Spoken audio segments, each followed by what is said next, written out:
Hello friends, आज आपण गोड दही बनवणार आहोत। चला तर मग सुरुवात करूया। तर गोड दही बनवण्यासाठी आपण या ठिकाणी दूध जे आहे अर्धा लिटर दूध घेतलेलं आहे। तर ते आपण आटवून घेणार आहोत। थोडंसं आटवून घेतल्यानंतर त्याला आपल्याला साईडला थंड करण्यासाठी बाजूला ठेवायचं आहे। आता आपण साखर या ठिकाणी विरघळून घेणार आहोत। साखर पूर्ण कॅरमलाइज करून घ्यायची आहे आपल्याला।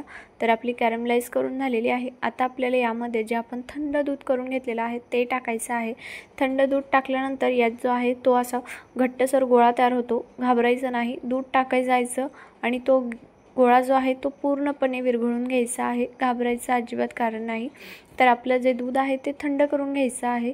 मग यामध्ये आपल्याला दही टाकायची आहे। दही जी आहे ती एकदम घट्टसर दही घ्यायची आहे, अजिबात पाण्यावाली दही घ्यायची नाही आहे। आता एका चिनीच्या किंवा मातीच्या भांड्याला दही लावून घ्यायची आहे। त्यामध्ये जे आपण मिश्रण तयार करून घेतलेलं आहे ते टाकायचं आहे आणि याला एका गरम जागेवर ठेवायचं आहे। जसं आपण दही लावण्यासाठी गरम जागेवर ठेवतो तसंच आपल्याला ठेवायचं आहे।